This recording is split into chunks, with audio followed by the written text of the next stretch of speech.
in the preparation of salt. Okay. B tu apa? Soluble salt ke insoluble salt? Ini tadi insoluble. Okay, so nama proses dia double decomposition. Okay, betul. Okay, untuk seterusnya, what is observed when zinc nitrate salt is heated? So bila zinc nitrate ini dia dipanaskan, dia akan decompose pada zinc oxide, nitrogen dioxide dengan oxygen gas.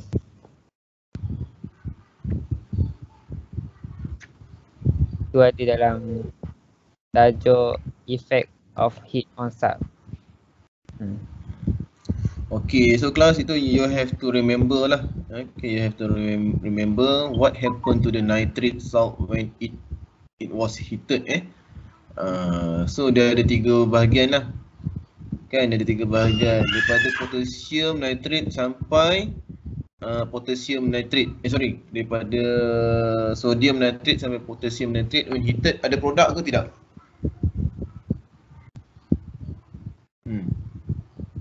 Daniel. Ada. Ada produk kan? Okay, dia akan jadi metal, dia akan hasilkan apa? Metal oxide. Metal oxide dengan? Metal oxide dengan CO2. CO2 ke? Mana datang CO2? Itu kan nitrate.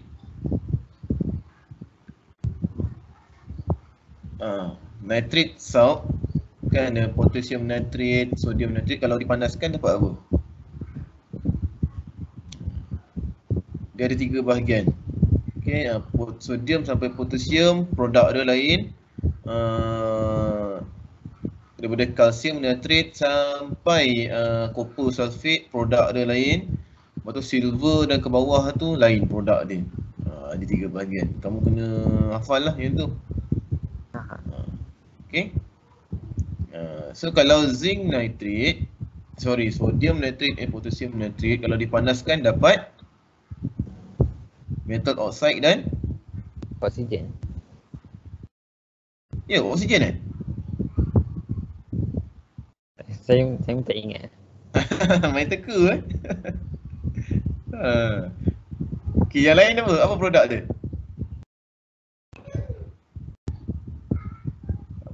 Yang main teka. Apa? Dapat apa? Metal oxide dan juga nitrite. Okay. Nitrite tu maksudnya dia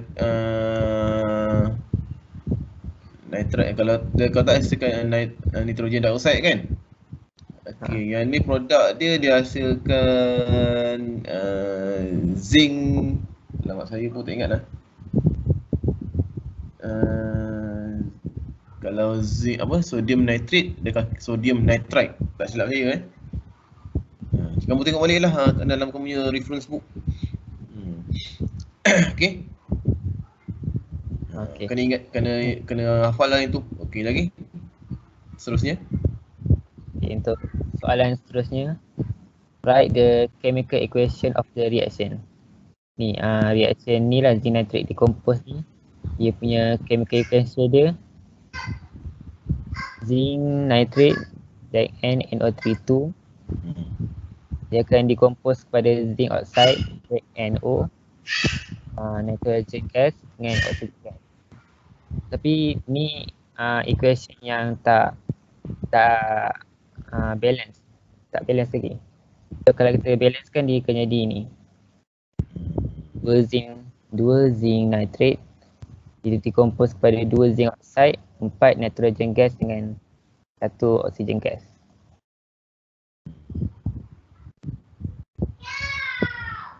Okey kelas.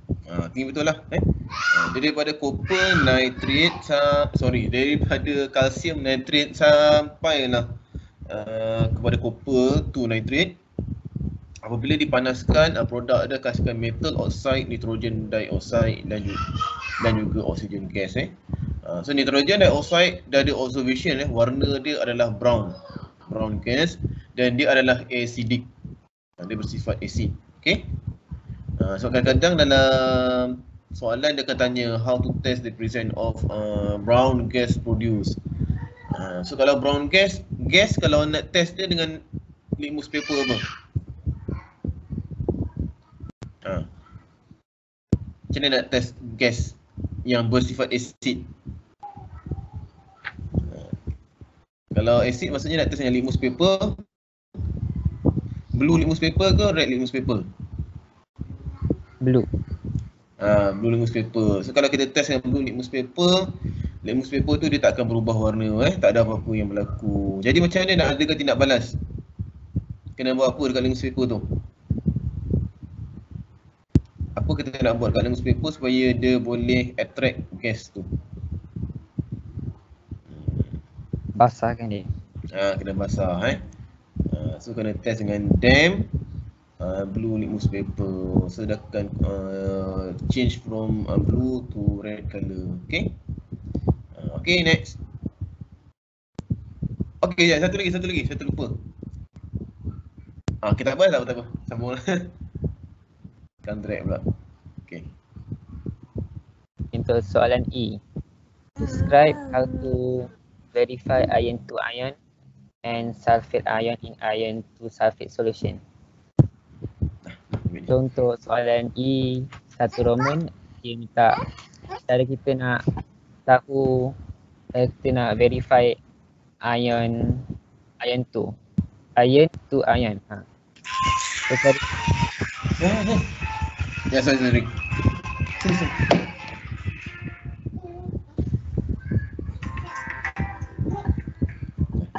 So cara dia kita guna cation test. Cation test. Kita guna untuk verify ion to ion ni. So jawapan dia kita letak potassium hexacyanurate 3 solution into a test tube contain the solution. So bila kita letak potassium hexacyanurate ni, kita akan dapat dark blue precipitate. Ini cara yang pertama lah. Dia kita boleh letak potassium hexacyanurate 2. Tapi produk dia kita akan dapat light blue precipitate.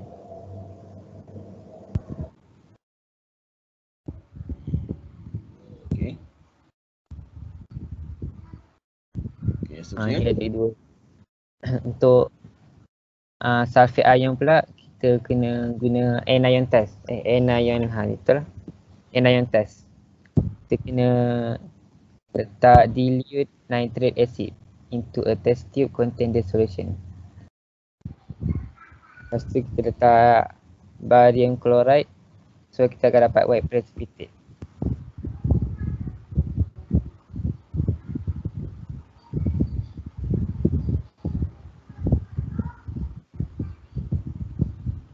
Okey, kelas Okey, jadi kamu kena tengok dekat sini, dia ada 4 markah. Maksudnya untuk E1 and E2 must have 2 point. Okey. So macam saya pernah explain sebelum ni, kalau soalan tu tanya bahkan structure Kalau soalan structure, soalan tanya describe how to verify ataupun describe how to test. Okey. Okey, maksudnya describe ni yang pertama, point yang pertama mesti explain based on procedure. Markah yang kedua bagi tahu apa observation dia. Okey.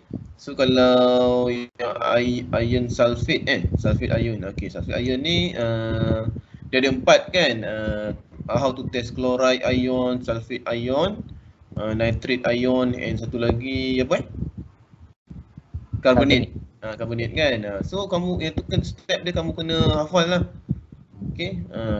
So ni sulfate kan. So kalau sulfate pure dilute HNO3 contain a solution, add barium chloride and what to precipitate it form. Okay, kenapa ditambah barium chloride? So kamu kena faham lah. Bila barium chloride dia react dengan apa, iron to sulfate kan, dia akan hasilkan barium sulfate. Nampak tak, dia cross kan, dia tukar dia punya cation dan dia akan hasilkan barium sulfate. Okay. So kalau sulfate kena ingat PCB. Okay, pantai cahaya bulan. Lead, P tu lead, PB C tu kalsium, B tu barium. Okay, nampak? Sebab tu dia ada hasilkan white precipitate. Yang terhasil white precipitate ni sebenarnya adalah barium sulfate sebenarnya. Tapi tak perlu lah nyatakan nama dia sebab the observation kan, saya kata tadi observation tak perlu bagi tahu nama produk, just bagi tahu warna apa yang terbentuk. Okay. So inilah jawapan dia. Okay, betul. Thank you. Lagi? Ada lagi tak? Tak ada, tu ya. So ketayon. Kalau saya lah, formula saya selalu ajar dekat student, saya suruh ingat ini okay, saya suruh ingat Zap, Cafe, Maggi, Cup. Selalunya macam tu lah saya suruh ingat okay, jadi Z tu zinc, aluminium, PB, kalsium, magnesium, copper. Okay, buatlah table macam ni. Okay, ini ammonia, sodium hydroxide. Okay, macam ni. And then buatlah right dekat situ. 1, 2, 3, 4. Ini tak ada reaction. Ini right. Okay. So yang right tu kamu kena hafal lah dekat bahagian mana. Terlajak pula. Saya terdengar. Okay, kalsium tertinggal. Kalsium, Fe, copper. Tertinggal pula 1, 2 plus, 3 plus, 2 plus. Okay. Ni semua 2 plus lah. 3 plus. Okay. Ingatlah yang ni Ya? Magnesium mana? Cafe bagi tertinggal ya. Cafe Zap, Cafe. Okay. Magnesium. Sorry. Mg copper. Last kali copper lah. Tinggal okay, 2 plus. Okay, macam tu Zap, Cafe, Maggi, Cup. Tu saya punya ayat lah. Okay, and then right tu kena ingat dia mula daripada bawah 4 kali. 1, 2, 3, 4. Dan copper tu last kali yang bawah tu kena ada right. Okay. And then ambil color color hijau. Okay, color hijau dekat sini green. And then ambil color brown dekat sini, brown. Okay. Brown Satu lagi ambil color biru. Tulis dekat sini, blue. Nampak? Okay, and then apa maksud right? Yang saya buat right tu kan? Apa maksud dia? Yang ini maksud dia okay, apa?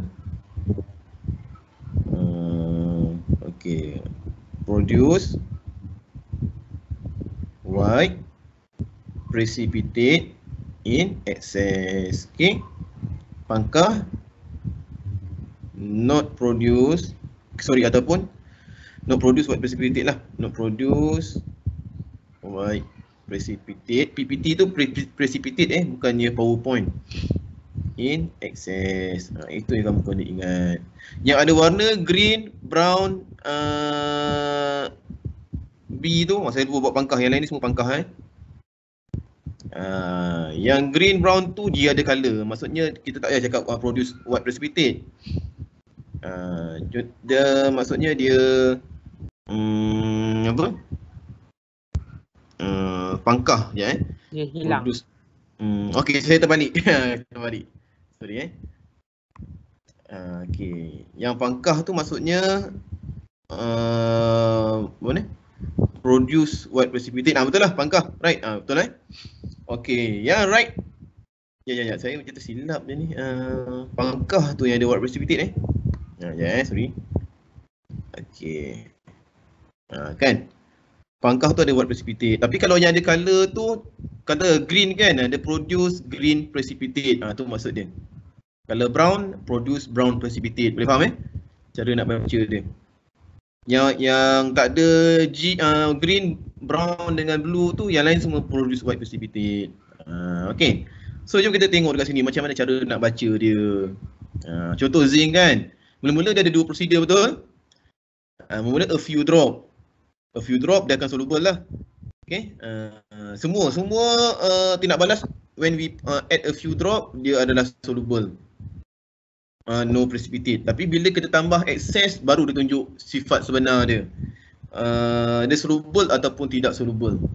Okay, yang tak soluble tu dia akan hasilkan precipitate lah. Jadi macam zinc, cuba tengok zinc. Zinc ni bila kamu tambahkan dia ammonia ataupun sodium hydroxide in excess, dua-dua dia akan soluble. Maksudnya dia not produce white precipitate. Boleh faham Kelas boleh faham dalam situ? Cara nak baca? Boleh kan? Okay, kalau aluminium, cuba tengok aluminium. So aluminium dalam ammonia, bila add a few drop dia soluble, bila add excess dia akan soluble juga, dia not produce white precipitate. Okay, bila we add a few drop sodium hydroxide dia soluble, not produce white precipitate. And when we add excess sodium hydroxide, it will produce white precipitate. Nampak ni kalau pangkah ni maksudnya produce white precipitate. Okay. Begitu juga dengan lead. Lead sama macam aluminium. How about calcium? Cuba tengok calcium. Okay, calcium tu dia yang dekat sodium hydroxide tu dia no reaction. No reaction. Nampak tak? Ni kan ada dash ni kan? Dia no reaction. Maksudnya bila kamu tambah tu dia tak jadi apa-apa. Okay. Boleh nampak maksudnya tak jadi apa-apa, dia colourless lah. Dia not produce precipitate. Dia no reaction, tak ada apa-apa berubah. Okay. Okay, cuba tengok yang dekat Fe2. So kalau nak test Fe2+, kan, bila kamu tambah excess ammonia, it will produce green precipitate. Nampak? When we add excess sodium hydroxide, it also produce green precipitate. Tukar yang dekat white tu je. Yang white ni tukar jadi green. Okay. Kemudian Fe3+. Fe3+, when we add excess ammonia, produce brown precipitate. When we add excess sodium hydroxide, also produce brown precipitate. Okay. Magnesium, tak ada colour kan? So dia white precipitate lah. Okay, untuk magnesium, add excess ammonia, produce white precipitate. Add excess sodium hydroxide, produce white precipitate. Nampak macam mana dengan copper? Okay, copper ni seperti kita tahu warna dia biru, betul? Dia blue color ion dia. So when we add ammonia. Okay, satu lagi. Saya ke AV dulu yang benda ni. Saya agak confused sikit. Saya dah lama dah tak ajar benda ni. Dia idea one dan saya rasa sodium hydroxide dekat atas lah. Saya macam terlupa. Okay, sodium hydroxide atau ammonia yang dekat atas. Nanti saya confirmkan balik. Tapi kamu bayangkan saya nak explain yang pangkah tu dulu, okay? So untuk copper yang bawah, yang atas tu dia produce white precipitate. Yang bawah ni, okay, dia hasil dark blue. Okay. Boleh faham kelas? Yang right tu dia hasilkan dark blue color. Okay. So ini je cara saya untuk cation. InsyaAllah boleh jawab. Okay. So lain cikgu lain lah cara dia nak ni kan. Tapi cara saya inilah. So far saya pegang yang table ni, InsyaAllah lah boleh jawab semua lah. Okay, macam mana dengan ammonium ion? So kenapa ammonium ion tak ada? Because ammonium ion not react with both ammonia solution dan juga sodium hydroxide. Okay, boleh faham Mana-mana sub, contoh ammonium nitrate ke ammonium sulfate kan, dia tidak bertindak balas. No reaction, sama je, tak ada perubahan. So kalau ammonium kena test dengan apa kelas? Siapa ingat? Ammonium ion. Kena ingat satu je nama Nescafe tu, Nestle, apa dia? Test dengan apa? Nestle reagent. Okay, dan kasihkan brown precipitate. So ni kena ingat kelas. Tajuk salt ni orang kata susah lah, banyak nak hafal. Sebenarnya kalau kamu ada trik cara nak hafal, dia tak susah. Okay. Cuma yang untuk anion, sulfate, nitrate tu you have to remember lah. Itu tak ada, saya tak tahu lah kalau cikgu lain dia ada method, dia ada prosedur. Ada lah, tapi saya tak jumpa lagi. Tapi kalau saya jumpa, saya akan share dengan kamu. Okay. Untuk yang anion tadi, yang sulfate tadi kan, itu kamu kena ingat lah step dia. Tapi untuk cation, sebab dia lebih kurang sama prosedur dia dengan yang lain, sebab tu kita boleh buat table macam ni. Okay, so kalau kamu tengok buku teks kan panjang kan, buat deret-deret nak kena hafal, jenuh lah kan. Jadi buat macam ni, saya suka macam ni, short form terus. Buat right dengan pangkah, senang. Right tu apa, pangkah tu apa. Okay. Okay kelas, itu yang saya nak share. Okay. So harap berguna lah untuk anda. Kalau nak guna apa yang saya ajar ni, boleh lah cuba gunakan lah. Tapi kalau rasa tak berminat kan, rasa macam leceh je kan, terpulang lah. Okay, so okay kelas, kita proceed kepada next presenter kita boleh jom. Siapa pula selepas ni? Zakwan Zakwan soalan 7 esay 7 soalan nombor 3. Okey Zakwan. Cikgu dengar cikgu. Okey dengar.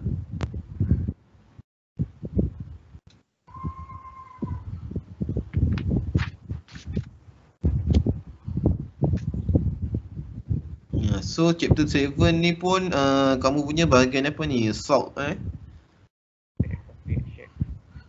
rate of reaction Okey. Okay. Rate of reaction. Okey.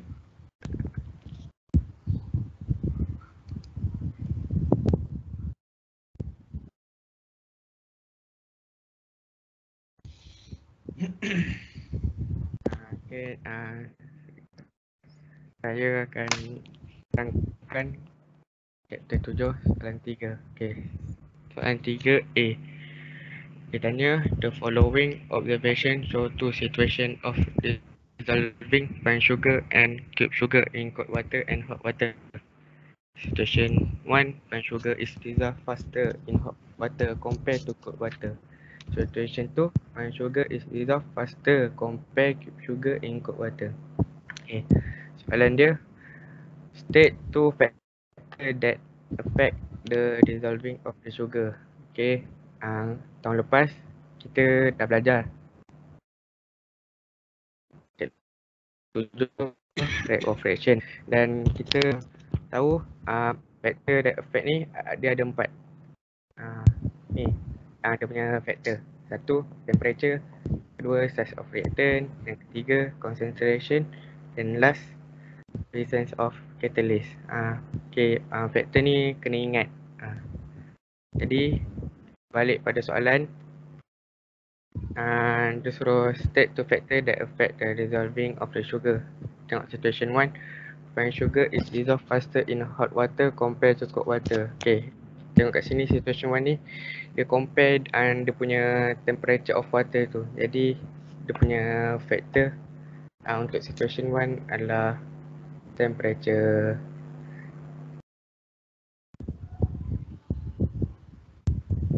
Untuk situation 2 pula, fine sugar is dissolved faster compare cube sugar in cold water. Okay, tengok kat sini dia compare fine sugar dengan cube sugar. Jadi fine sugar, gula halus factor untuk factor that effect untuk situation 2 ni, jawapan dia size of sugar, sebab kau size of reactant tu dia makin decrease, rate of reaction tu makin cepat. Jadi kalau temperature ni pula, kau temperature tu increase, rate of reaction pun increase. Okay, jadi jawapan untuk yang situation 2 ni size of sugar. Okay, good. So dia ada tanya lagi, based on situation 1 or 2, explain the observation. Maknanya kita boleh explain, kita pilih kita nak explain situation 1 atau kita nak explain situation 2. Okay, kalau kita nak explain situation 1, kita cakap pasal temperature. In higher temperature of water, will move faster. So the frequency of collision between water molecule and sugar is higher. Okay. Kalau kita nak explain untuk situation 2 pula, cakap pasal dia punya size of sugar. Fine sugar is smaller than cube sugar. The total surface area of the fine sugar is bigger. Okay. So dia punya frequency of collision between water molecule and sugar is higher. So apa key point yang kena ada dalam jawapan tu? Okay. Apa cik tu? Dia punya key point. Dalam melibatkan temperature apa yang kena ada? First cakap higher temperature of water, water tu higher temperature, punya molekul gerak laju. Key point tu move faster. Okay. So point kedua ni cakap pasal frequency collision ni. Maknanya kan kalau dia dah move faster, mestilah water molecule ni dengan sugar ni dia akan sentiasa berlanggar. Jadi dia punya frekuensi dia higher. Okay. So, okay, betul. Lagi. Yang tips dekat yang nombor 2 tu, kalau size mesti kena ada apa? So total surface area, kan?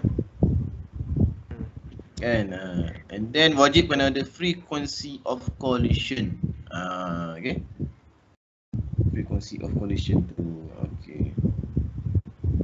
Okay, lagi next. Okay, soalan seterusnya. Okay. Ni soalan B. Tanya cari eksperimen carry out to investigate factor affecting the rate of reaction. Table 3 shows the reaction and the temperature of hydrochloric acid used. Okay. Ini table 3. Okay.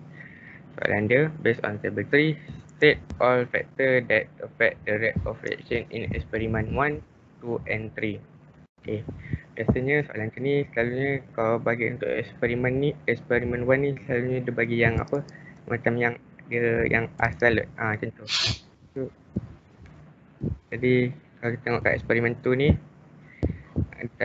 cakap excess marble chips and plus 100 cm cube of 1.1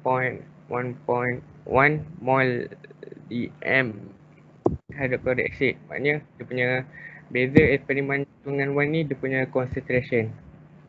Okay, tadi kita dah tengok factor that affect rate of reaction ada concentration. Jadi so factor yang kita jumpa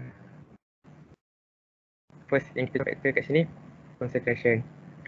Okay, ni jawapan pertama. So tarik yang seterusnya pula. Tengok kat eksperimen 3 pula. Yang kat sini sama je dengan eksperimen 1 X2, tapi dia punya temperature dia je beza. Jadi temperature dia tinggi. Jadi faktor yang kita jumpa yang kedua adalah temperature.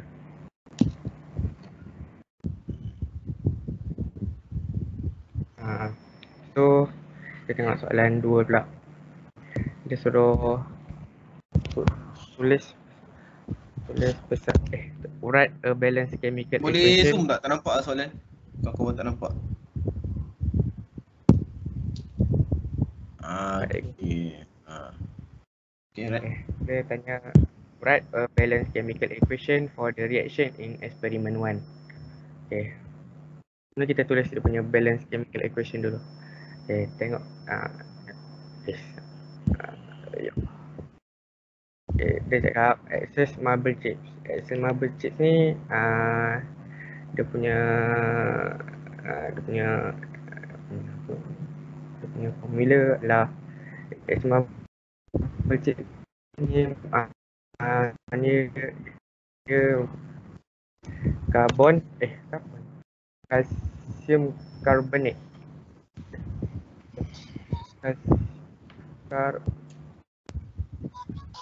kalsium karbonat. Kalsium karbonat ni ialah marble chips. Maaf, tulisan saya buruk, guna maaf. So yang dia kata dia plus dengan hydrochloric acid. Jadi yang kedua kita buat plus dengan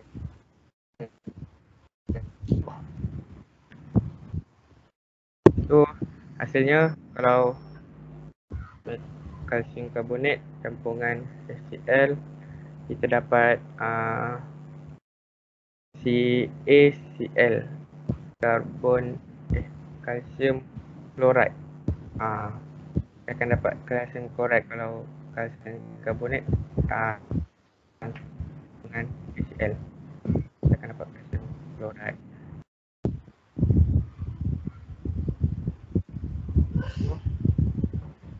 Kita juga akan dapat CO2, karbon dioksida, dan akhir sekali kita juga akan dapat water, H2O. So maksudnya ni question ni belum balance lagi, kita balance kan.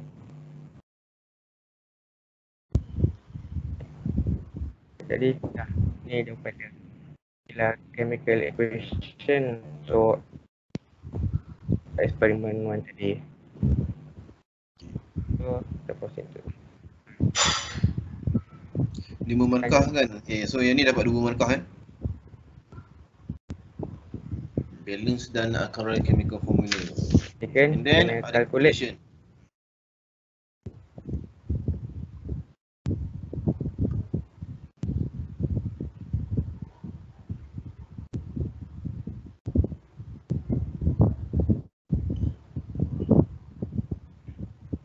Okay.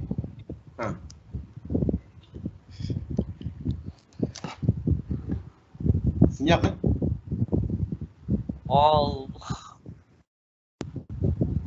Kenapa?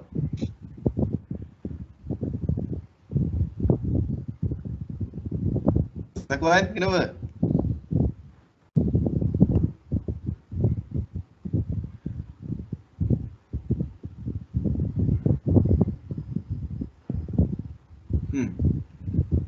Hello? Okay, dah lost lah. Ada masalah mungkin tu, living Okay, Takuan living apabila boleh tanggungjawab untuk masukkan calculation. Okay.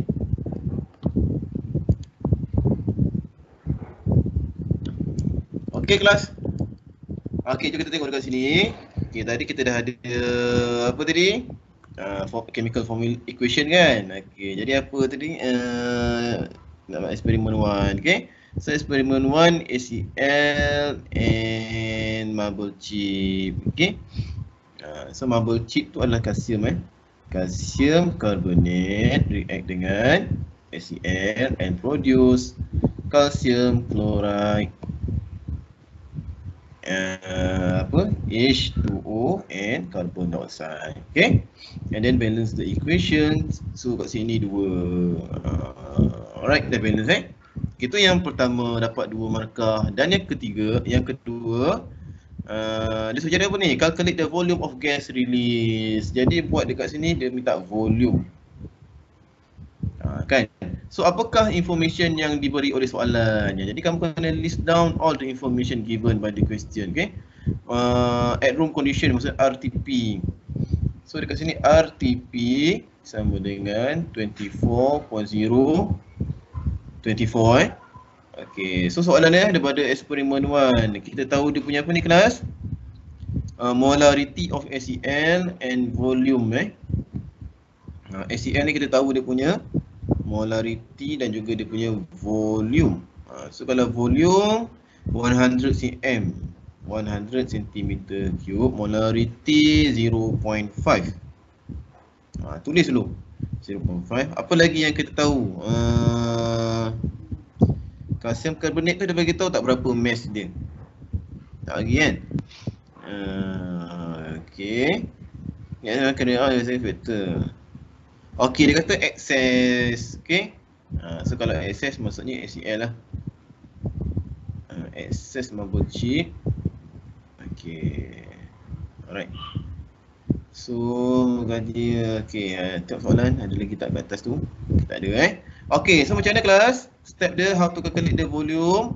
Carilah mana yang kamu ada information. Jadi dekat sini buatlah table kan, HCl yang belah kanan, CO2. And then information yang ada kita boleh cari apa? Yang mula-mula ni cari mole, okey. Nak cari mole siapa? HCl lah. So mole equal to mv over 1000. Jadi 0.5 times 100 divide by 1000. Dapat berapa kelas jawapan?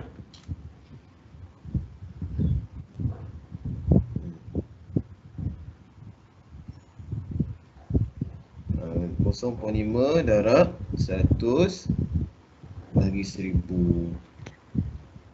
0.0 mole. Nampak tak? Okay, and then part yang kedua kena buat ratio. So kalau ratio maksudnya 2 mole HCl produce 1 mole CO2. Okay.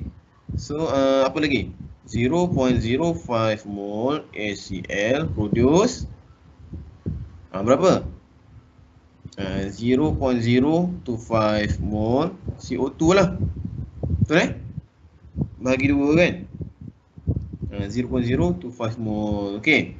So itu yang kedua. Step yang ketiga barulah ikut soalan terus jadi volume. Nak cari volume siapa? Cari volume CO2. Okay. Volume CO2 sama dengan volume mole darab dengan molar volume. So mole 0.025 darab dengan 24 akan dapatlah 0.6 berapa tu? Decimeter cube. Okay. So kalau tukar kepada gas dengan centimeter cube maksudnya kena darab lagi lah dengan 1000.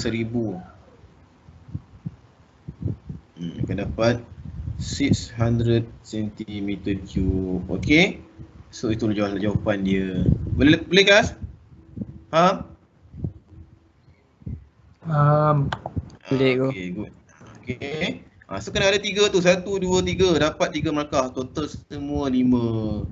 So kalau essay dalam chemistry ni dia tak semestinya dalam bentuk perenggan First paragraph, second paragraph tak perlu.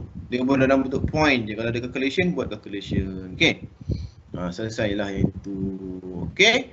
And then next question number 3. Explain your answer by using collision theory. Okay. So yang ini compare the rate of reaction. So mana Zakuan dah masuk ke belum? Cikgu dengar cikgu. Okay, Zakuan ni mata tiba internet buat hal. Okay dah. Sambunglah tu nombor 3. Okay.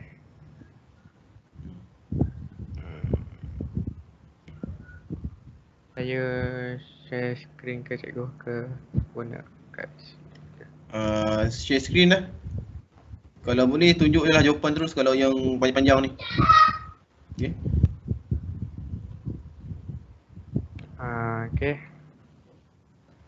Soalan 3 dia tanya, dia cakap saya compare the rate of reaction between experiment 1 2 dan experiment 1 and 3.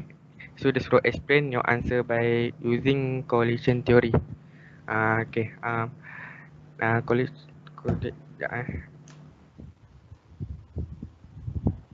Okay, collision theory. Dia tak share screen ke? oh, that.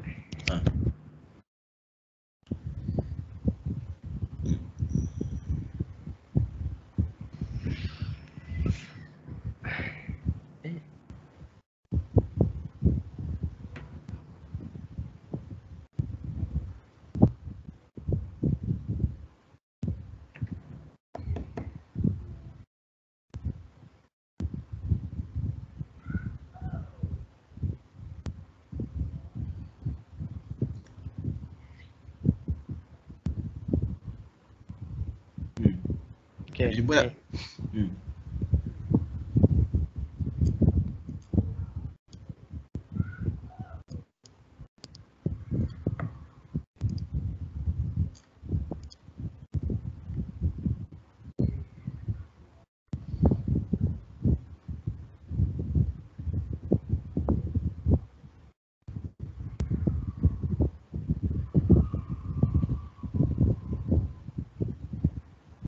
Okay, Zakuan mana?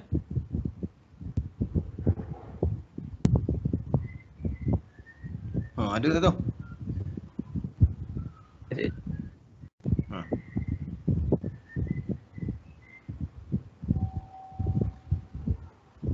Okay, macam mana?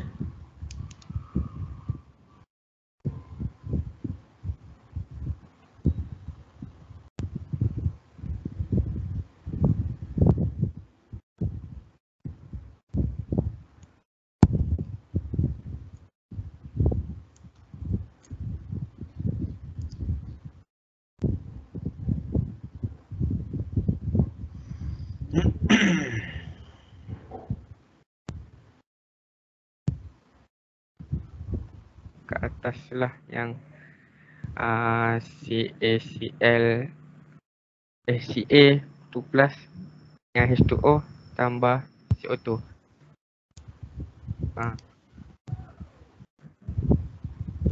Apa tu? Yang tu, yang nombor 3 terus dah. Yang tu saya dah ajar dah. Oh, dia minta apa ni? Ionic equation Dia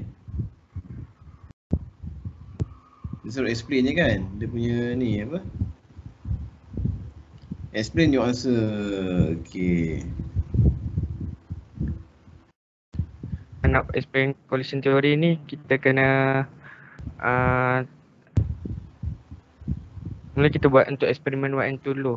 Tengok eksperimen 1 and 2 kan dia punya apa? Dia punya beza kat sini adalah concentration. But concentration kat eksperimen 2 ni, dia punya hydrochloric acid dia lebih pekat. Jadi kalau kita dah belajar tahun lepas, concentration increase, reaction increase. Jadi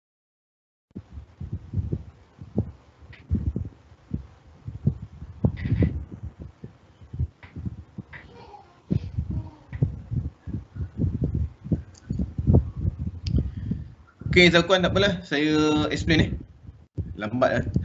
Okay.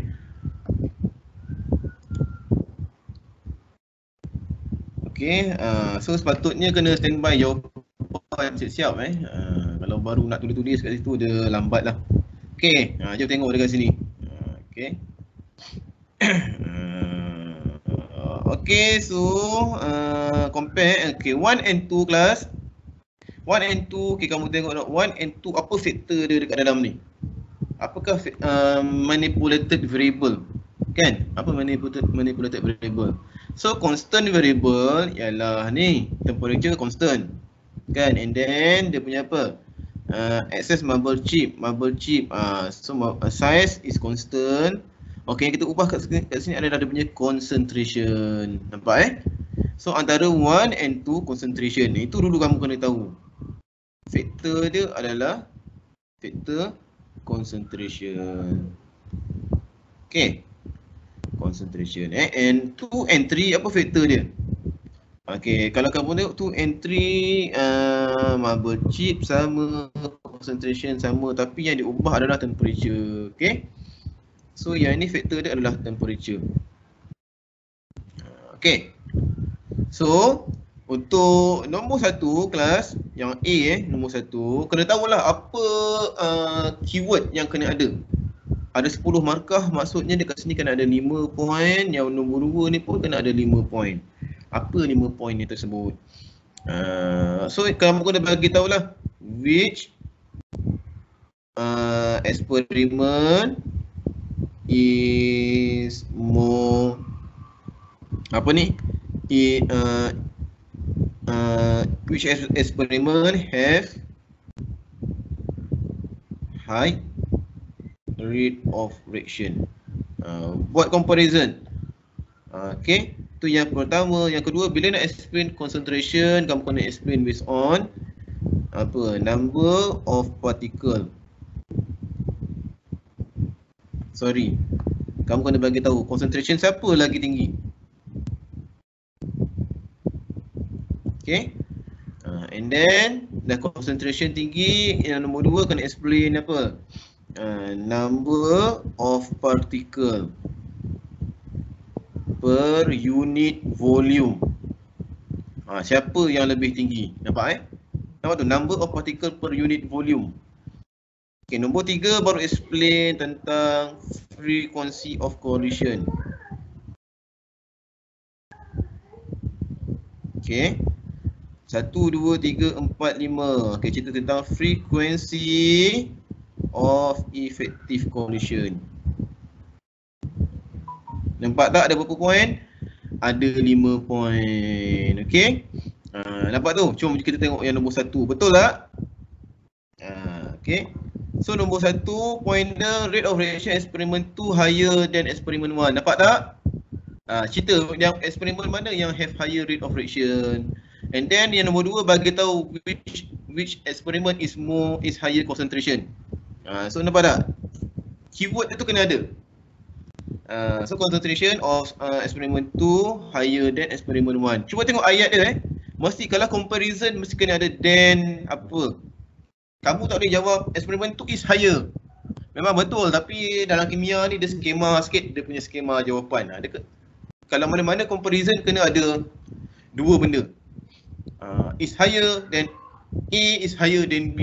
Macam tu. Okay. Sama juga. Okay. Higher than ini. Okay. And then apa lagi? Ni macam saya kata dia lah. Number of particle kan. So ni lah number of ion tu particle lah. Hydrogen ion per unit volume. Nampak tak kat situ? Kenapa pakai ion? Sebab partikel dia ialah ion. Okay. So kat sini partikel ni, mana tadi keyword yang saya bagi? Yang contoh partikel ini kena mention ion ke molekul ke atom. Okay. Kena mentionkan kalau hydrogen ion, kalau acid hydrogen ion lah. Okay. Lagi next apa? Frequency of collision. Nombor 5 frequency of effective collision. Nampak tak? Keyword yang saya bagi semua ada. So nombor 3 hydrogen ion per unit volume in experiment 2 is higher than experiment 1. Nombor 4 frequency of collision between partikel ni pun kena betul kelas. Tolong take note betul-betul ini. Kalau kamu kata frequency of collision between particle higher than experiment 1, salah. Kamu kena bagi tahu sebab ni essay. Kalau structure tak apa. Tapi kalau AC kena bagi tahu dia punya partikel tersebut siapa.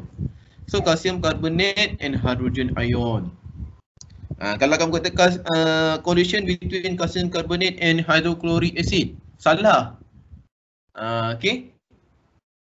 So point nombor 5 frequency of effective collision between particles higher than experiment 2. Kenapa dia buat partikel? Sebab dia dah bagi tahu dekat nombor 4 tadi. Tapi kalau rajin salin balik calcium carbonate and hydrogen ion is higher in experiment 2. Okay. Okay kelas. Ada nak tanya tak? Mungkin ada yang tanya kot kan. So macam mana nak tahu partikel mana yang react? Okay, nak tahu partikel yang mana kamu kena buat dia punya ionic equation. Okay. Partikel ini kamu kena buat ionic equation. Ionic equation. Okay, ionic equation. So ionic equation macam mana? Okay, kita tengok dekat sini. HCl campur dengan apa tadi? Calcium carbonate produce calcium chloride produce CO2 produce H2O. Mana tadi kita balance? Ni. Ada lagi tak? Ini kan?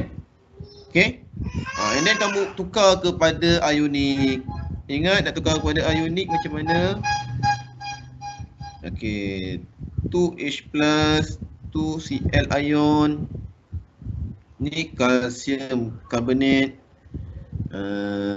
Ca2+, Cl, ion CO2, H2O.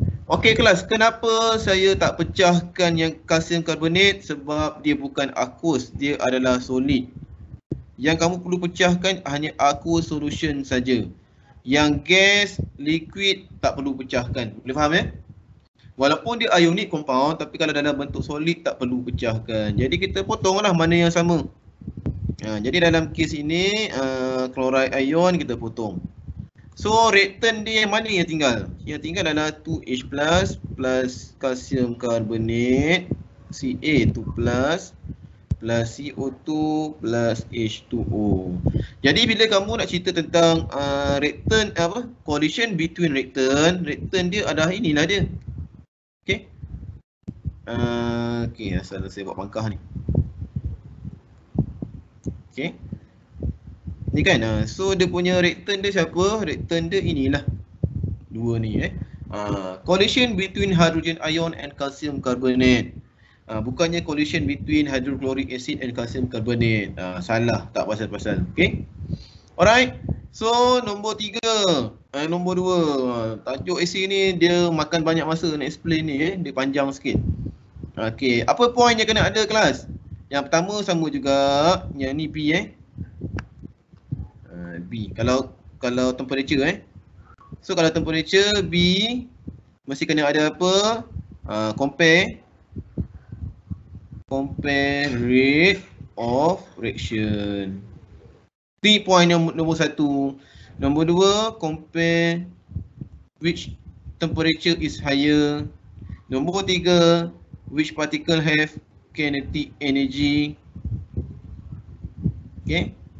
Compare in term of kinetic energy. Point nombor 4, okay, ceritakan tentang frequency of collision. Point nombor 5, cerita tentang frequency of effective collision. Jadi sama juga, collision between siapa kelas? Kena bagi tahu partikel dia siapa. Okay.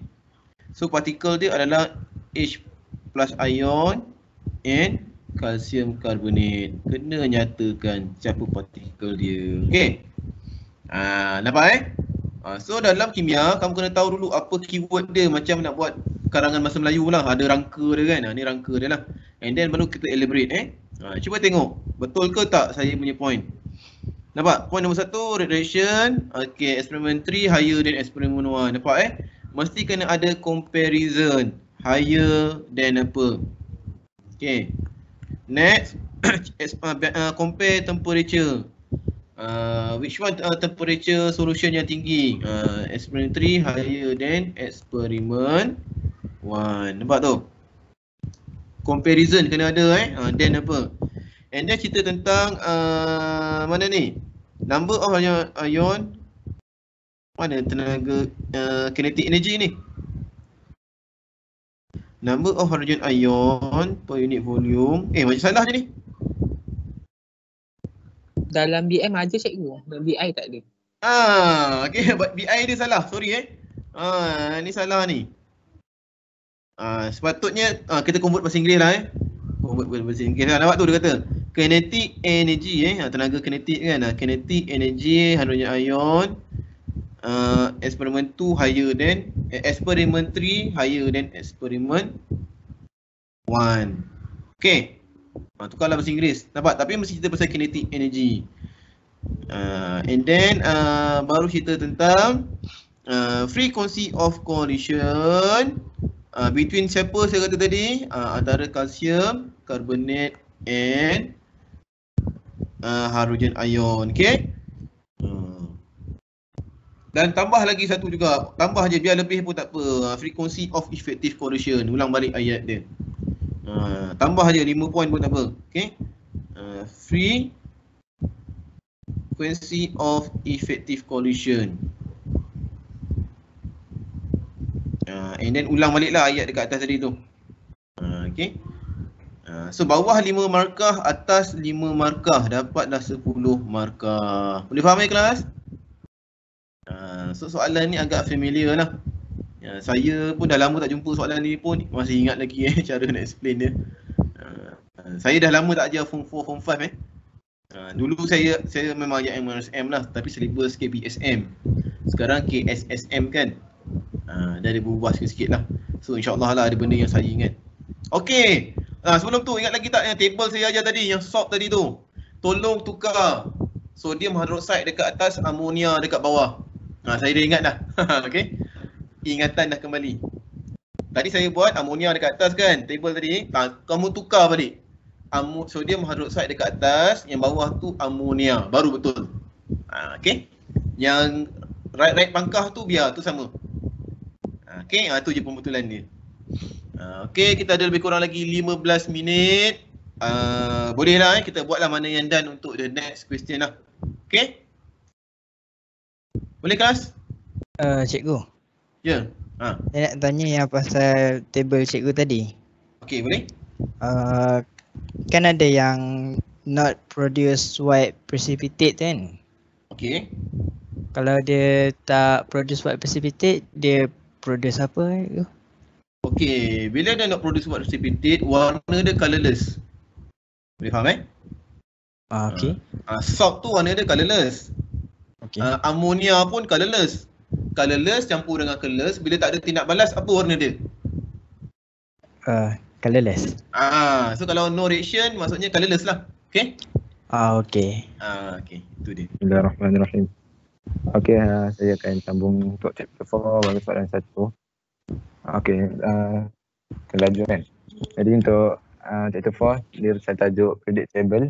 Dia ada beberapa color tu. Okey, ni soalan dia. Dia kata dia bagi, saya ringkaskan je, bagi predictable bagi bahagian kalau kita tengok ini bahagian atas predictable lah. So sini boleh nampak ke zone apa ni bahagian sini period 1, bawah dia period 2 sampai period 4 sini. Dan dia punya group cukup 1 sampai 18 yang dibagi. Okey, masuk soalan pertama terus. Sebelum tu kita baca arahan dia. Dia kata using the letters in predictable of the elements in the diagram tu, answer the following questions. So dia kata using the letters. So huruf-huruf ni lah. Kalau kat jawapan saya banyak pasal huruf ni lah. Okay, soalan pertama. Tanya what is the basic principle used in arranging the elements in the predictable of elements. So benda ni fact. Jawapan dia. Jawapan dia elements in the predictable of elements are arranged in ascending order of proton number. Itu memang fakta. Memang ikut proton number untuk zone 1. Okay, soalan kedua soalan B. Soalan kan untuk soalan A, okay kan? Okay, proton number proton number. Tolong ingat kelas, ada pelajar jawab macam-macam ni, increasing number of electron lah, bukan even though number of electron is equal to the number of proton, tapi jawapan dia kena apa? Arrange increasing number of proton, betul? Number of proton number. Ascending order ascending order ni maksudnya meningkat lah. Okey, betul. Okey. Terus soalan B. Soalan B turun kat ayat. So dia tanya soalan pertama, the vertical column in the predictable of element. Dia kata vertical column tu satu. Soalan kedua dia kata horizontal row. So vertical maknanya dari atas ke bawah. So vertical jawapan dia group. Vertical column. Yang laju lah. Kalau period tu yang melintang. So yang horizontal tu period lah. Okay, kita teruskan soalan C. Soalan AB ni fakta je. So ada sebenarnya sangat. Dalam soalan C dia tanya unsur yang manakah which element is a reactive metal. Dia tanya element reactive metal. So kalau kita rujuk balik predictable ni, elemen yang reactive metal, kita tahu kan dalam predictable ada 3 bahagian. Ada metal, semi metal dengan non metal. So basically metal banyaknya belah kiri, betul semi metal kat kita sini, dengan non metal belah kanan banyak. So jawapan dia apa jawapan reactive metal tu? Dia jawab elemen X. Elemen X. Kalau kita tengok balik, kalau rujuk periodic table yang betul, elemen X ni, sekejap. Okey, elemen X. Elemen X dalam periodic table yang betul, dia aluminium. Okey, kenapa aluminium ni reactive metal? Sebab aluminium kan dia punya electron arrangement 283. Ada 283. Itulah 283. So dia ada 3 valence elektron. Kan sebab dia ada 3 valence elektron. Dia punya dia reactivity ni dia kira sebab dia punya tendensi untuk sama ada untuk memberi elektron ataupun tendensi untuk terima elektron. Sebab kalau kita tengok balik tadi mana? Bukan Q je mana? Dalam Q aja gua. Kamu jawab sendiri ke tengok skema jawapan? Saya tak tahu atas skema ni. Tak ada skema Saya pun tak tahu atas skema. Tak tahu jawapan dia. Okey, jawapan dia Q bukannya Okay. X. Reactive metal is Q. Jadi Q tu lithium lah. Lithium. Betul sebab kalau yang betul Sebab the most dia kata reactive, yang paling reactive Q lah.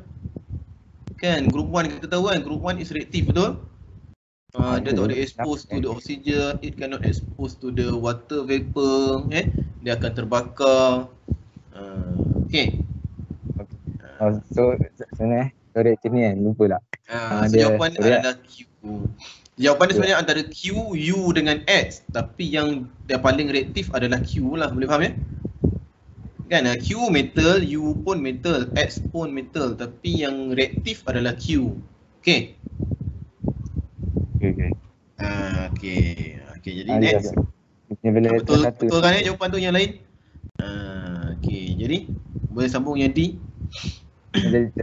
Maknanya sebab valence elektron dia satu je, dia lagi senang nak bagilah kan, satu kan. Yes, the smaller the number of proton, the valence electron, the easier to donate ataupun lose valence electron. Boleh faham tak? Okay. Dia lagi senang dia nak release elektron dia. Okay. Ada skema. Okay. Terima kasih. Tak minta kat saya kan? Tak, saya baru tahu kena buat benda ni semalam juga sebab minggu lepas saya tak datang. Patutlah. Saya perlu, salah saya jugalah, saya lupa tanya. Sorry. Ada jadual kamu kena tengok jadual, saya dah send dah. Dalam grup Telegram. Okay. Okay. Kita teruskan lesson seterusnya. Sebelum tu saya nak tekan dah. Yang lain nanti akan datang bila kamu nak present. Kan soalan macam ni kan, saya eloknya tulis terus jawapan dekat situ apa. Okay. Tulis jawapan dia apa. Type lah. Kan dalam OneNote kan boleh type kan. Type dekat situ apa jawapan dia. Ataupun kamu nak cut, kamu nak buat dalam PowerPoint, boleh juga. Terus tulis kat situ apa jawapan dia. Buat jawapan dia colour pen merah ke kan. Macam tu lah. Dia lagi cepat lah kalau baru nak tulis kan. Lambat. Okay. Okay, boleh sambung? Next. Okay, soalan D. Which element is used to fill the electric bulb? So ni soalan ni, okay, kita kena tengok ni ikut huruf dia. So kalau electric bulb ni memang fakta kak. Kalau kita belajar tahun lepas yang pasal group 17.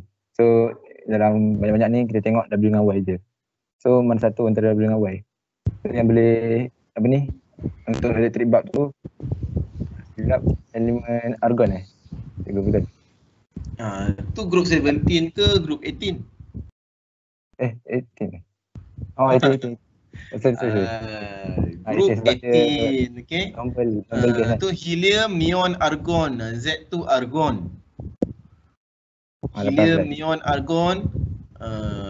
Radon apatah lagi bawah tu?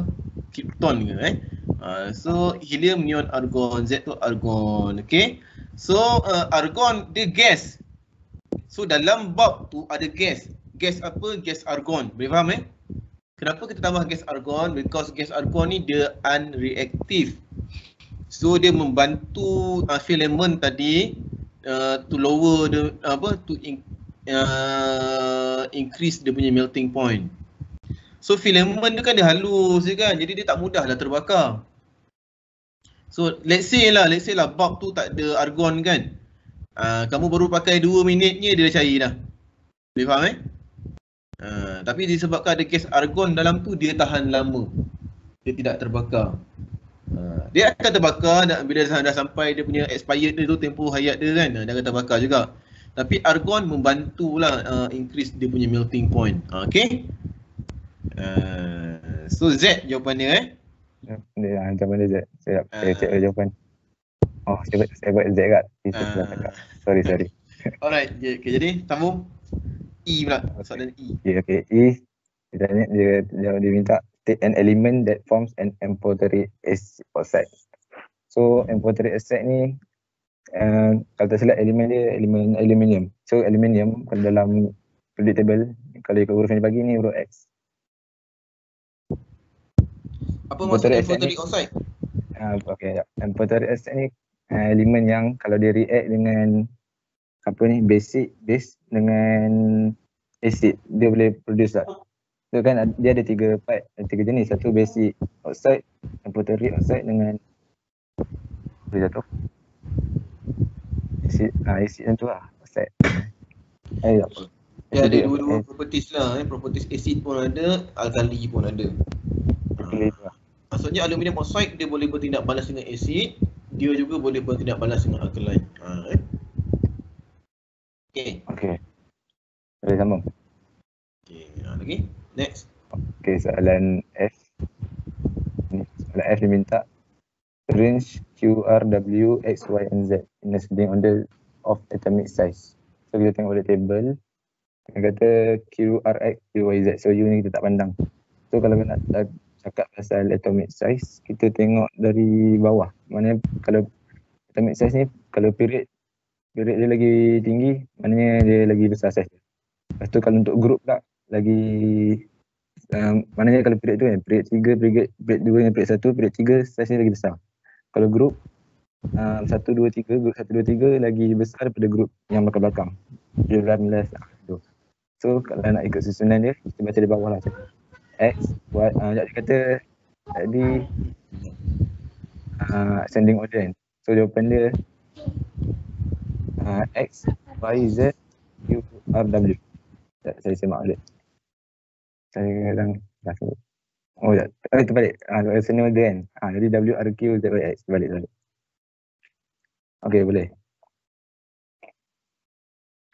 Kita terus pada soalan G.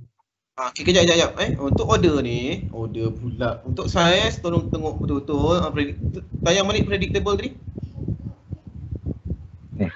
Okay kelas, tolong ingat bila kamu nak compare size, kena tengok soalan dia nak ascending order ke ataupun descending order.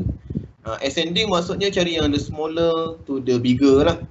Okay, so first kamu nak bandingkan apa dulu? Kamu cari mana period yang paling kecil. Of course yang atas paling kecil kan. So kita akan start dengan yang period yang atas dulu. Baru kamu tengok period yang ke bawah. Okay, itu nombor 1. Start dengan period yang paling atas. Okay, dalam period yang paling atas ada 3 elemen. Siapa yang paling kecil? Yang belah kiri yang paling kecil. Yang belah kanan paling kecil. Okay, kenapa belah kanan paling kecil? Because it have a lot of number of valence electron. Kan, semakin bertambah valence electron, attraction dia lagi kuat dekat nukleus. Boleh faham Compare dengan Q just have one valence electron. Attraction dia tak kuat sangat. Okay. So first comparekan dulu yang period mana paling atas, dia yang paling kecil. Kedua, yang terletak paling belah kanan yang paling kecil. Jadi sebab itulah kita mula dengan W, R, Q. Boleh and then baru kita start dengan period yang bawah, Z, Y, X. Tu jawapan dia. Betul tak tadi? Betul. W, R, Q, Z, Y, X. Okay. Okay. Start dengan period yang paling atas and then baru masuk period yang bawah. Okay, lagi sambung. Okay, seterusnya soalan G. Soalan G minta write the electron arrangement. Okay, electron arrangement. Dia kata write. Kalau write tu yang nombor-nombor lah, 2 titik something. Kalau draw baru yang lukis. Nucleus, sebelah tu. Okay, so minta right kan. So atom R, first minta atom R. So atom R kita tengok balik periodic table. Atom R. So atom R ni dia ada kat period 2 dengan group apa ni? 1, 11, 17, 16, 14. Group 14.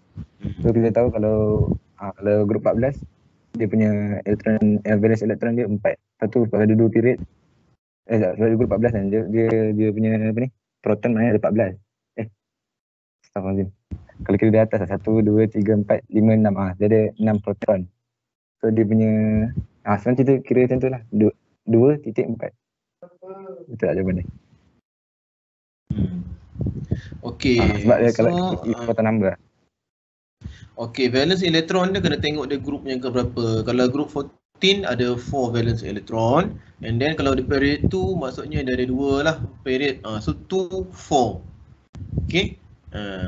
Kalau dia group ketiga, kalau period 3 dia akan jadi 2, 8, 4. Kan? Tapi sebab dia ada 2 period, dia adalah 2, 4. Okay. Okay, lagi? Bawah tu? Okay. Lepas tu dia minta yang seterusnya ion X. Dia minta ion, yang atas ni minta atom, ni beza dia minta ion. So apa? X tu ion apa? Kat sini yang tadi kita tengok dalam periodic table tu dia aluminium. Dia punya apa ni? Electron arrangement dia 283. 3 Sebab lah. So betul dia kata dia minta ion. So kalau ion aluminium dia dalam bentuk ion dia akan jadi Al plus 3 macam tu. So kalau plus 3 maknanya dia buang ion dia, buang elektron dia. So kalau daripada 283 tu, ni bila dia buang elektron jadi dia buang 3 untuk dapatkan stable octet. Betul juga. So dah akan jadi 2. Dia akan tinggal 2 dengan 8.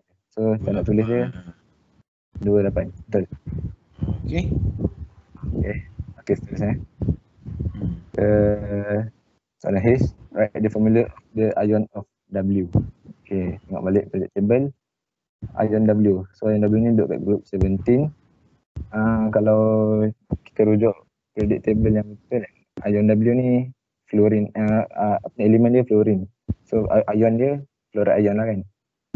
So kan dia group 17, dia ada dipanggil tendensi untuk group 17 kan dia nak dapat stable octet. Dia punya electron arrangement 287. So nak dapat stable octet dia kena terima lagi satu elektron.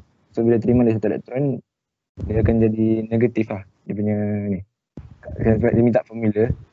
So saya nak tulis dia yang ni lah macam CO2 plus semua tu, ni F-1. Tapi cikgu saya nak tanya, kalau soalan macam ni kan dia kata based on elemen W tu, tapi saya bagi apa ni elemen yang sebenar dia, fluorine ni, boleh ke? Dia nak kena Write the formula, okay, yang sebenar lah betul. Memang kalau yang sebenar. Write the formula for the ion of W. Okay. Okay, tapi jawapan dia salah satu. W negatif pun boleh. Boleh juga. Okay.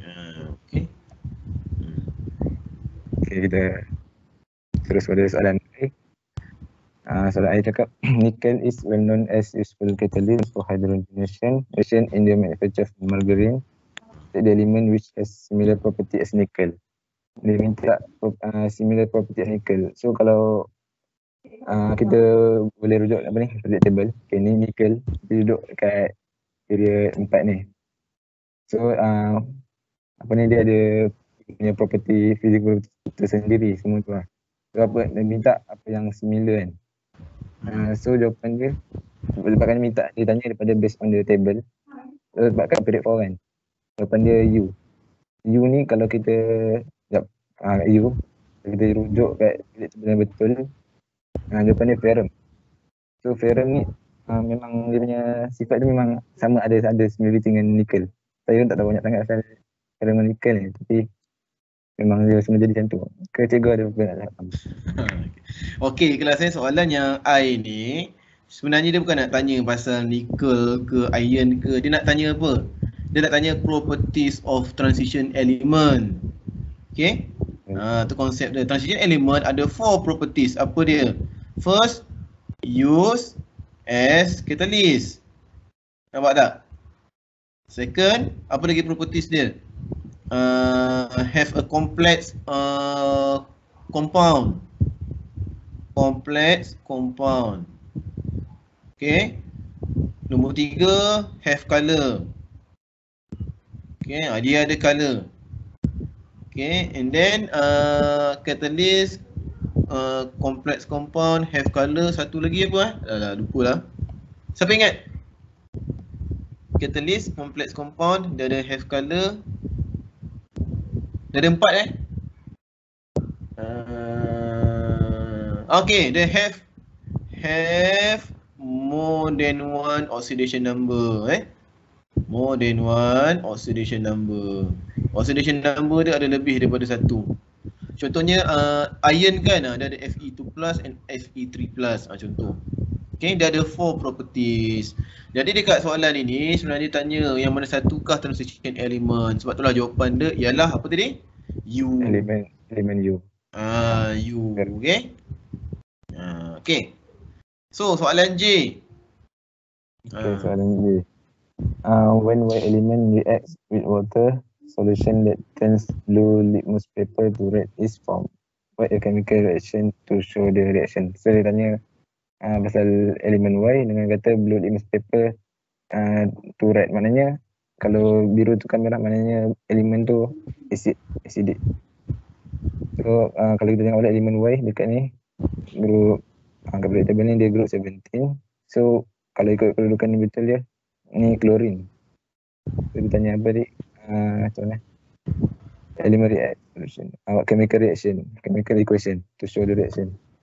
Ni saya tak pasti, tapi saya dapat macam ni. Betul ke?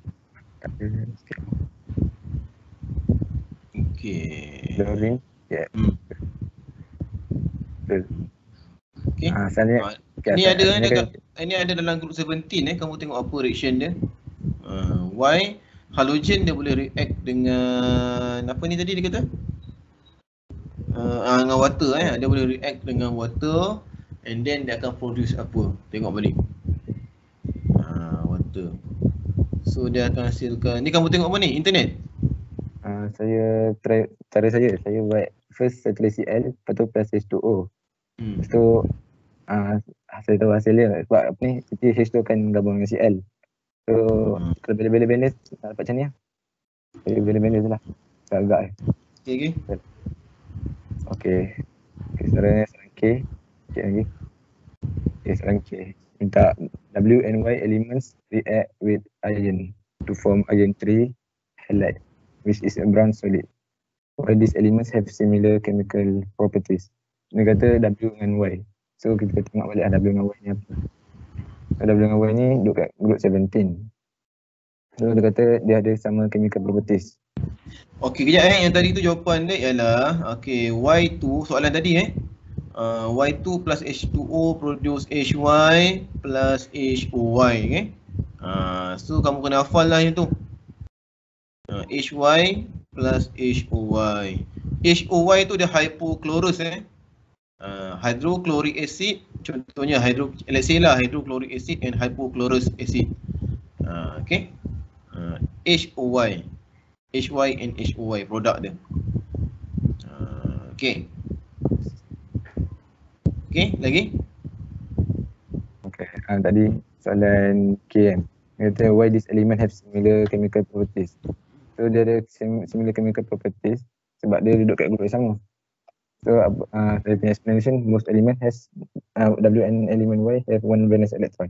So bila electron sama, dia chemical properties sama lah kira. Okay. Okay, soalan L. Okay, ni soalan ni lebih markah sikit, 3 markah. So ada banyak explanation. Dan apa ni cakap W element is more reactive than Y. Explain the above statement. Okay, kita tengok balik W dengan Y. Dia kata W ni group 17 sama dengan Y, tapi dia punya period 2. Y pula period 3. Dia tanya kenapa dia lagi reaktif. Tak, dia suruh explain. So, sekarang saya explain. First saya cakap pasal elemen W has smaller molecular size than elemen Y. Sebab dia punya molecular size lagi kecil sebab W ni kan duduk kat period 2. So dia punya size lagi kecil. Itu satu. Lepas tu kita relate kan, elemen W has a higher electronegativity than elemen Y. Sebab apa? Electronegativity dia lagi tinggi. Sebab dia punya tendensi untuk ni lah, negativity. Maknanya dia punya tendensi untuk terima elektron. Okay, satu. Itu point ketiga. Elemen W has a better tendency. Ni lah, dia cakap has a better tendency to receive an electron to become an ion. And then elemen Y. Lepas tu saya buat kesimpulan, therefore elemen Y is more reactive than elemen Y. Okey, dengar saya betulkan. Okey, ni apa kalau sama grup kalau grup ni sama, you have to explain based on size lah. Okey, so kamu kena explain lah W is smaller than Y. Tu point yang nombor 1. Okey, bila the smaller maksudnya force of attraction between nucleus and valence electron, W atom is stronger. Okey. Kamu kena cerita dia punya force of attraction between nucleus and valence electron. And then bila cerita pasal force of attraction, kamu kena explain, okay, which atom is easier to accept electron. So yang accept electron adalah siapa? W. Okay. And then cuba tengok soalan M pula. M. Okay, soalan last. Soalan M. Tak apa, saya explain ni, kamu tunjuk soalannya. Kamu tunjuk soalannya, saya explain Zoom sikit bagi besar. Okay kelas, tengok kat sini 4 point, meaning that it have 4 marks. Okay, so W and Y ni grup mana tadi? W and Y. Yang Y 17, W group 17 juga, ya. Y bawah dia. 17, okay, W and Y kan. Okay, dua group 17. Okay. So dia tanya pasal melting ataupun boiling point. Okay, so konsep dia yang pertama, kamu cerita which one is more based on size. Okay, so bagi tahu lah dekat sini, okay, size of molecule Y, atom Y is bigger than atom W. Okay, kena ada perkataan atom. Kena ada perkataan atom. Kalau kamu kata size of Y bigger than W, salah. Okay, jawapan dia kena ada size of Y bigger than size of atom Y bigger than atom W. Kalau kamu kata molekul pun boleh terima lah. Okay, molekul sebab dia exist as molekul kan dekat kita punya surrounding. Okay, and then konsep yang nombor 2 sama juga, cerita dia sama macam yang I, cerita pasal force of attraction. Okay, force of attraction between Y, force of attraction between nucleus and valence electron of atom Y is stronger than atom W. Nampak Ayat penuh tu kena ada force of attraction between nucleus and valence electron of atom Y stronger than atom W.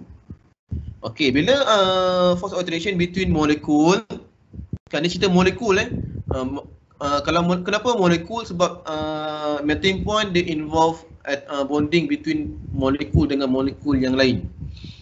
Okay, so bila attraction dia kuat, okay, maksudnya dia perlukan lagi apa? It required more heat energy to overcome the force of attraction. Okay, alright. So Y, atom molecule Y need more heat energy to overcome the force of the attraction. Dah 3 point kan? Last kali baru cerita. So melting point of molecule Y higher than molecule W. Okay. So ada 4 point dekat situ. Cerita pasal size, force of attraction, and then yang attractionnya kuat required more heat energy to overcome force of attraction, and then barulah cerita pasal melting point, okay, and boiling point. Okay, ada 4 markah di situ. Ada lagi ke? Zakuan? Habis dah cikgu. Habis dah kan? So cukuplah sampai situ dahulu Kita dah 4 suku dah. Okay kelas. So hari ni saya nampak lah ada beberapa pelajar yang tak bersedia lah. Okay. Saya tengok soalan dia kosong, jawapan tak ada. Ini pun sama jugalah, ni pun susah kan, nak kena scroll atas bawah, kita pun lupa dah soalan dia yang mana satu. Okay.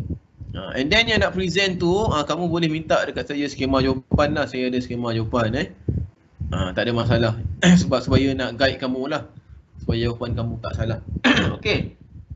So the next presenter nanti tolong make sure tulis jawapan siap-siap. Tapi macam mana kamu nak present, saya tak kisahlah nak buat PowerPoint ke, nak conteng terus kat dalam Word ke, ataupun nak conteng dalam OneNote ke, saya tak kisah. Yang penting kena ada soalan, kena ada jawapan. And then kamu relate lah sikit-sikit konsep apa yang dia guna. Okay. So bila buat macam tu dia jimat sikit masa lah daripada kita baru nak tulis jawapan dia apa. Alright. So itu saja pesanan daripada saya.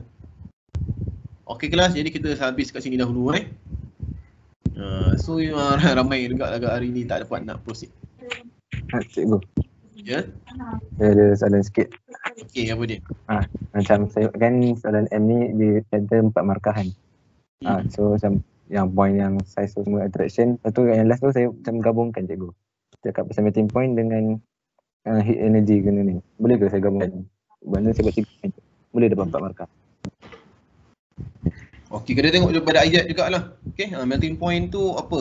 Yang penting kena ada comparison ayat dia tu. Melting point of apa? Molekul mana higher than molekul mana. Kena ada lah comparison tu. Okey. Okey. Ataupun kamu jawab macam ni, melting point is increased apa? Melting point of and boiling point of apa tadi? Y is apa? Oh tu. Okey. Higher Okey, melting point tu dia punya penutup dia lah. Okey, penutup dia. Okey, tu ada 2 point dia tu. Kalau ikut ayat kamu ni ada 2 point, boleh dapat 2 point. Boleh. Cuma kamu terbalik. Kamu kata melting point W higher than Y. Sepatutnya apa? Melting point Y higher than W. Salah tu Okay. Okay.